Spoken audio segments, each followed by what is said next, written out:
할렐루야. 오늘도 하나님 앞에 나와 온라인으로 예배하는 모든 성도님들을 환영합니다. 자, 기도함으로 새벽 예배 시작하겠습니다. 하나님 아버지 감사합니다. 오늘도 새벽을 깨우시고 하나님 앞에 온라인으로 예배할 수 있게 해주심에 감사를 드립니다. 오늘 이 시간 세상의 걱정 근심 다 내려놓고 오직 하나님 얼굴만 구합니다. 하나님 바라보는 이 시간 닫힌 우리의 마음은 열어주시고 하늘문 열어주셔서 예배를 드리는 우리의 모든 마음 가운데 놀라운 하나님의 임재로 가득 채워 주옵소서. 하나님 오늘도 은혜 주실 것 기대하며 예수님의 이름으로 기도합니다. 아멘. 오늘 우리에게 주신 하나님의 말씀은 고린도전서 1장 18절부터 31절까지의 말씀입니다. 십자가의 도가 멸망하는 자들에게는 미련한 것이요 구원을 받는 우리에게는 하나님의 능력이라. 기록된 바 내가 지혜 있는 자들의 지혜를 멸하고 총명한 자들의 총명을 폐하리라 하였으니 지혜 있는 자가 어디 있느냐? 선비가 어디 있느냐? 이 세대의 변론가가 어디 있느냐? 하나님께서 이 세상 지혜를 미련하게 하신 것이 아니냐? 하나님의 지혜에 있어서는 이 세상이 자기 지혜로 하나님을 알지 못하므로 하나님께서 전도에 미련한 것으로 있는 자들을 구원하시기를 기뻐하셨도다. 유대인은 표적을 구하고 헬라인은 지혜를 찾으나 우리는 십자가에 박힌 그리스도를 전하니 유대인에게는 꺼리끼는 것이요 이방인에게는 미련한 것이로되 오직 부르심을 받은 자들에게는 유대인이나 헬라인이나 그리스도는 하나님의 능력이요 하나님의 지혜니라. 하나님의 어리석음이 사람보다 지혜롭고 하나님의 약하심이 사람보다 강하니라. 형제들아 너희를 부르심을 보라. 육체를 따라 지혜로운 자가 많지 아니하며 능한 자가 많지 아니하며 문벌 좋은 자가 많지도 아니하다. 그러나 하나님께서 세상에 미련한 것들을 택하사 지혜 있는 자들을 부끄럽게 하려 하시고 세상에 약한 것들을 택하사 강한 것들을 부끄럽게 하려 하시며 하나님께서 세상에 천한 것들과 멸시받는 것들과 없는 것들을 택하사 있는 것들을 폐하려 하시나니 이제 이는 아무 육체도 하나님 앞에서 자랑하지 못하게 하려 하심이라. 너희는 하나님으로부터 나서 그리스도 예수 안에 있고 예수는 하나님으로부터 나와서 우리에게 지혜와 이로움과 거룩함과 구원함이 되었으니 기록된 바 사랑하는 자는 주 안에서 자랑하라 함과 같게 하려 함이라. 아멘. 양육강식이라는 사자성어가 있습니다. 동물세계에서 동물들이 생존을 위해 강한 동물이 약한 동물을 잡아먹는 자연의 섭리를 바라는 사자성어입니다. 그런데 이 양육강식이 짐승들에게만 나타납니까? 그렇지 않습니다. 이 양육강식은 우리들에게도 보여집니다. 그리고 우리는 이것을 얼마 전에 있었던 의사들의 파업 문제에서 확실히 보지 않았습니까? 그들은 누구보다 약자들을 위해 헌신하고 환자들의 생명을 지켜야 하는 사람들이었습니다. 그러나 자신들의 권력과 이익 때문에 그들은 파업까지 하고 환자를 내버려 두었습니다. 그리고 이 모습이 우리 사회의 양육강식의 대표적인 모습일 것입니다. 그리고 이런 세상에서 사람들은 모든 초점을 자기 자신에 맞춰서 살아갑니다. 내가 잘 먹고 잘 살아야 하니까 모든 초점이 나에게만 맞춰지는 것입니다. 점점 이기적인 사회가 되고 나만 생각하고 또 내 것을 위해서 내 유익을 위해서만 살아가는 것입니다. 그리고 이것은 오늘 본문의 고린도 교회도 마찬가지였던 것 같습니다. 저번 주에 함께 말씀을 나누었듯이 고린도 교회는 완전히 사분오열 되어버렸습니다. 교회가 누구에게 세례를 받았냐라는 문제로 바울파, 아볼로파, 게바파, 그리스도파로 완전히 찢어져 버린 것입니다. 내가 저 사람보다 위에 있고 내가 저 사람보다 더 낫다라고 생각하니까 그렇게 화가 나누어져 버린 것입니다. 고린도 교회가 은혜를 완전히 잊어버린 채 세상의 힘과 세상의 원리로 움직이기 시작한 것입니다. 그리고 이 고린도 교회의 모습이 오늘 본문에서 말하는 세상의 지혜로 살아가는 사람일 것입니다. 내가 잘났고 내가 더 옳고 내가 더 강하고 그래서 자기 자신을 자랑하는 것이 바로 세상의 지혜라는 것입니다. 강한 사람이 의인이고 성공한 사람이 선입니다. 돈을 많이 번 사람이 더 많은 복을 받은 사람인 것입니다. 따라서 세상 지혜는 내가 더 높다, 잘났다, 강하다고 하니까 절대 하나 될 수가 없는 것입니다. 화가 나눠지고 다툼이 있고 세상 지혜로는 분열되어질 수밖에 없다라는 것입니다. 그래서 바울은 그 세상의 지혜로 살아가는 고린도 교회의 모습을 보면서 애끓는 심정으로 말하기 시작했습니다. 18절 말씀입니다. 십자가의 말씀이 멸망할 자들에게는 어리석은 것이지만 구원을 받는 사람인 우리에게는 하나님의 능력입니다. 아멘.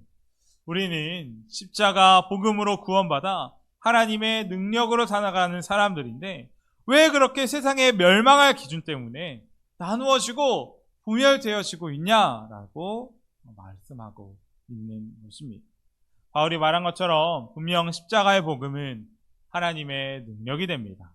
그 십자가의 복음으로 우리는 우리의 모든 죄가 사함을 받게 되었고 이제 우리는 그 십자가 앞에 우리 자신이 얼마나 큰 죄인인지 깨닫게 되었습니다. 그래서 십자가 앞에서 우리의 교만, 완악한 마음이 완전히 꺾어지게 됩니다. 이제 복음 안에서 거듭난 삶이 시작되게 된 것입니다. 그뿐만 아닙니다. 복음으로 인해 마귀의 자식이었던 우리가 하나님의 자녀가 되어 지옥에 갈 수밖에 없는 우리가 천국 백성이 되었습니다. 그리고 주님이 지금도 우리 안에 함께 하십니다. 따라서 우리 함께 하시는 주님으로 인해 우리는 용서할 수 있고 사랑할 수 있고 하나 될 수 있는 힘이 생긴 것입니다. 이보다 더 큰 능력, 놀라운 힘이 어디에 있겠습니까? 이 모든 것이 십자가의 복음으로 우리에게 열려진 것입니다. 그래서 오늘 본문에 십자가의 복음이 구원받는 우리에게 하나님의 능력이 된다라고 말하는 것입니다. 우리가 오늘 말씀을 보면서 우리 자신들은 무슨 능력으로 살아가고 있는지 우리의 모습을 돌아보기 원합니다. 우리가 하나님의 능력 앞에 여전히 세상의 지혜, 세상의 권력과 물질이 중심되어 살아가고 또 우리에게 여전히 세상 것들을 자랑하는 것이 있다면 그것은 오늘 말씀처럼 우리가 멸망으로 가고 있다는 증거일 것입니다. 얼마 전 담임 목사님과 대화할 기회가 생겨서 잠시 대화했던 적이 있습니다. 그런데 대화를 하는 가운데 목사님이 무려 40년 동안이나 목회를 하셨다라고 했습니다. 그런데 저는 아직 시작도 하지 않은 사람 아닙니까? 그래서 목사님께 목회를 길게 하셨는데 어떤 것이 목회를 잘하는 것인지 한번 여쭈어 보았습니다. 그런데 목사님께서 다음과 같은 대답을 해주셨습니다. 하나님 앞에 후회되는 일을 하지 말아라. 하나님 앞에 부끄러운 사람이 되지 말라고 대답해 주신 것입니다. 놀랍게도 목사님께서도 목회를 해오시면서 후회되는 일들이 순간순간 많이 있었다고 하셨습니다. 그러면서 저에게 매 순간마다 하나님 앞에 후회가 없도록 열심을 다하라고 말씀해 주셨고 그것이 얼마나 많은 사람을 모았고 얼마나 교회를 부흥시켰느냐보다 더 목회에 성공한 것이라고 말씀해 주셨습니다. 제 목회관을 다시 생각해 보게 하는 목사님의 말씀이었는데 사실 하나님 앞에 후회가 없도록 하라는 이 목사님의 말씀이 목회자들에게만 필요한 말씀이겠습니까? 우리 모두에게도 반드시 필요한 마음일 것입니다. 우리가 매 순간 하나님 앞에 후회가 없었으면 좋겠습니다. 세상의 화려한 것들이 아니라 내가 나의 중심되어 살아가는 것이 아니라 이제는 구원받은 사람으로서 은혜 받은 사람으로서 이제는 용서로 사랑으로 오직 하나님 중심으로 살아갔으면 좋겠습니다. 그리고 그것이 정말 하나님 앞에 후회가 없는 삶의 모습이 아니겠습니까? 제가 좋아하는 찬양 가운데 천국은 마치라는 찬양이 있습니다. 이 찬양은 예수님께서 하신 비유를 가지고 만든 찬양인데 제가 학생부 친구들과 함께 부를 때마다 큰 은혜가 되는 찬양입니다. 그 찬양의 가사는 다음과 같은데 천국은 마치 밭에 감추인 보화, 땅속에 묻힌 아무도 모르는 보석. 그 보석 발견한 사람은 집도 팔고 땅도 팔고 냉장고 팔아서 자신의 모든 것을 팔아서 보물이 감추어져 있는 밭을 사고 말 거야. 이런 찬양의 가사입니다. 누구에게는 별 볼 일 없는 밭처럼 보이지만 그곳에는 자신의 모든 것을 팔아서라도 사야 되는 보물이 숨겨져 있는 것입니다. 이 비유처럼 하나님은 누군가에게는 미신이나 거짓, 아무것도 아닌 것처럼 보입니다. 또한 누군가에게 하나님을 믿는 사람들은 조금은 광적인 사람, 과학, 현대지식이 가득한 시대에 기적이나 믿고 있는 조금은 모자란 사람으로 취급됩니다. 그러나 누군가에게 하나님은 어떤 분 되십니까? 그분을 위해 생명까지 바칠 정도로 가장 진귀한 보물이 된다는 것입니다. 우리도 그 예수님이라는 보물을 발견했으면 좋겠습니다. 또한 발견하는 것으로만 끝나는 것이 아니라 우리의 모든 것을 팔아서라도 예수님만 붙잡았으면 좋겠습니다. 그래서 우리가 세상 가운데 어떤 것이 진짜 가치 있는 것인지, 어떤 것이 더 중요한 것인지 잘 분별하는 주님이라는 최고의 보물을 소유했으면 좋겠습니다. 제가 좋아하는 비유 가운데 10,000원과 1,000원에 관한 비유가 있습니다. 그 비유는 다음과 같은데 제 말씀을 들으시는 성도님들께서 한번 상상해 보셨으면 좋겠습니다. 제가 앞에 1,000원과 10,000원을 가지고 왔다라고 상상해 보십시오. 성도님들께서는 이 1,000원과 10,000원 중에 어떤 것을 선택하시겠습니까? 당연히 10,000원을 선택할 것입니다. 왜냐하면 이 10,000원이 더 가치 있기 때문입니다. 그렇다면 가격을 좀 더 올려보겠습니다. 제가 앞에 10,000원을 두고 옆에 1억을 두었다라고 상상해 보십시오. 성도님께서는 어떤 것을 선택하시겠습니까? 당연히 1억을 선택할 것입니다. 그런데 만약 우리의 자녀가 또 다른 사람이 그 1억이 아니라 10,000원을 선택한다면 어떻겠습니까? 너무나도 답답할 것입니다. 어떻게 1억이 아니라 10,000원을 선택하냐고 다그칠 것입니다. 그런데 1억이 아니라 10,000원을 선택하는 사람들이 있습니다. 바로 우리들입니다. 분명 하나님은 세상의 어떤 금은보화보다 크신 하나님입니다. 그 하나님께서 우리를 자녀 삼으셨고 가장 좋은 것을 주시기로 약속해 주셨습니다. 그런데 우리는 어떻습니까? 때로 아버지 곁을 떠나는 그 탕자처럼 하나님 아버지를 떠날 때가 얼마나 많이 있습니다. 그 1,000원과도 같은 세상의 것들을 선택할 때가 너무 많이 있다는 것입니다. 서로 정죄하고 분열하고 미워하고 그리고 이것을 보시며 하나님께서는 얼마나 속이 답답하시고 힘드시겠습니까? 예수님께서는 마태복음 7장 6절 말씀에 이런 말씀하셨습니다. 거룩한 것을 개에게 주지 말고 너희 진주를 돼지 앞에 던지지 말라. 아멘. 주님께서 개에게 거룩한 것을 주지 말고 진주를 돼지 앞에 던지지 말라고 하는 것은 개나 돼지는 진주의 가치를 모른다라고 말씀하시는 것입니다. 그래서 그들은 그 동물들은 가치를 모르니까 함부로 밟고 찢고 상하게 만들어 버리는 것입니다. 이 주님의 말씀을 보며 우리도 우리의 모습을 생각해 보았으면 좋겠습니다. 우리는 어떤 사람에 속해 있습니까? 예수님의 가치를 알지 못하고 하나님을 잊어버리고 살아가는 사람들입니까? 아니면 하나님께 우리의 모든 것을 팔아 드릴 수 있을 만큼 주님은 우리에게 귀한 분 되십니다. 우리는 우리가 하나님을 어떻게 생각하고 있는지, 또 우리는 세상에서 무엇을 자랑하고 어떤 가치를 붙잡고 살아가는지 우리의 신앙을 점검해 봐야 할 것입니다. 사도 바울은 오늘 본문 30절 말씀에 우리에게 확실히 말씀합니다.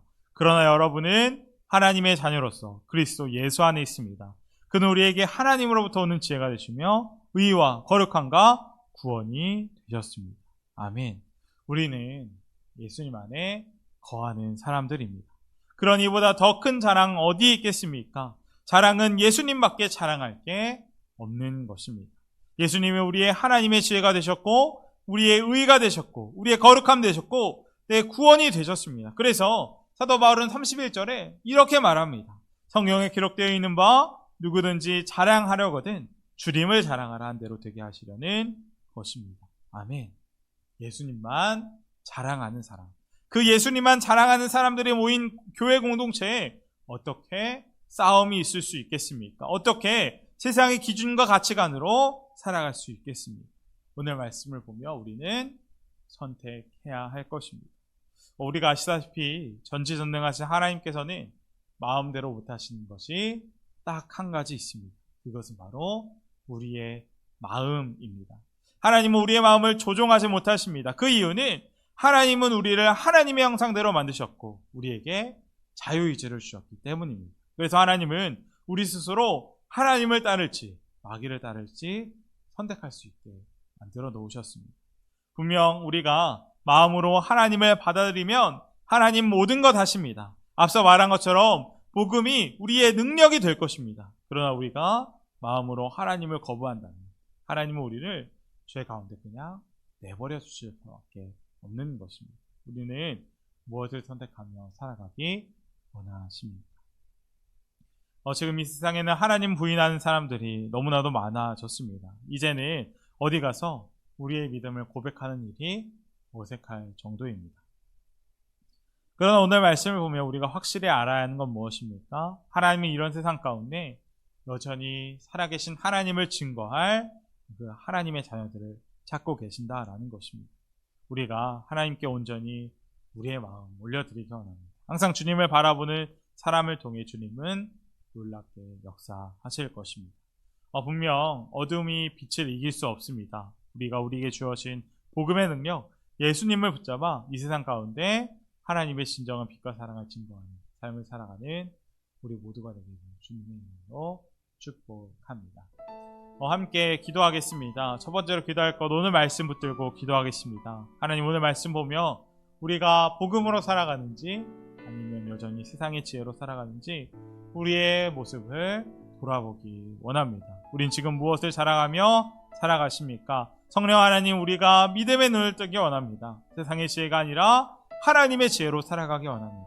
분명 주님 우리 안에 함께 하신다고 하셨사오니 우리에게 새 힘 주시고 능력 주셔서 이제는 나는 죽고 예수님으로 살아가는 우리 모두가 되게 해달라고 이 시간 함께 기도하며 나아가겠습니다. 두 번째로 기도할 것은 우리가 환우분들을 위해 기도하겠습니다. 오늘 수술을 받으시는 성도님들이 계십니다. 하나님께서 수술 시작 때부터 회복이 되었을 때까지 모든 과정을 주님의 인도하심과 보호하심 가운데 있게 해달라고 저희가 간절히 기도하겠습니다. 너희 염려를 다 주께 맡기라, 이는 그가 너희를 돌보심이라 라고 하신 약속의 말씀을 믿음으로 붙잡아 염려와 근심이 아니라 믿음으로 환우분들을 위해 기도하는 시간이 되었으면 좋겠습니다. 제가 기도함으로 오늘 모든 예배 마치겠습니다. 하나님 아버지 감사합니다. 오늘 말씀을 보며 우리가 어떤 지혜로 세상을 살아가는지 한번 함께 돌아보았습니다. 하나님, 저희가 1,000원, 10,000원을 택하는 어리석은 사람들이 되지 않게 원합니다. 하나님, 이 세상에 어떤 것보다 크시고 강하신 하나님이시니 우리가 오직 하나님만 자랑하고 하나님 중심으로 사랑과 용서와 하나님의 정의로 살아가는 저희 모두가 되게 하여 주옵소서. 하나님, 특별히 기도할 것은 이 시간 우리 환우분들을 위해 기도합니다. 하나님, 이 새벽 너희는 마음에 근심하지 말라, 하나님을 믿으니 또 나를 믿으라고 하신 주님의 말씀을 기억합니다. 모든 것을 온전히 하시고 치료하시는 주 하나님만 의지하오니 수술을 앞둔 성도님들의 마음 붙잡아 주시고 이번 기회를 통해 그동안 고통스럽게 했던 병에서 완전히 해방되어지는 놀라운 역사가 있게 하여 주옵소서. 이 모든 말씀 예수님의 이름으로 간절히 기도합니다. 아멘.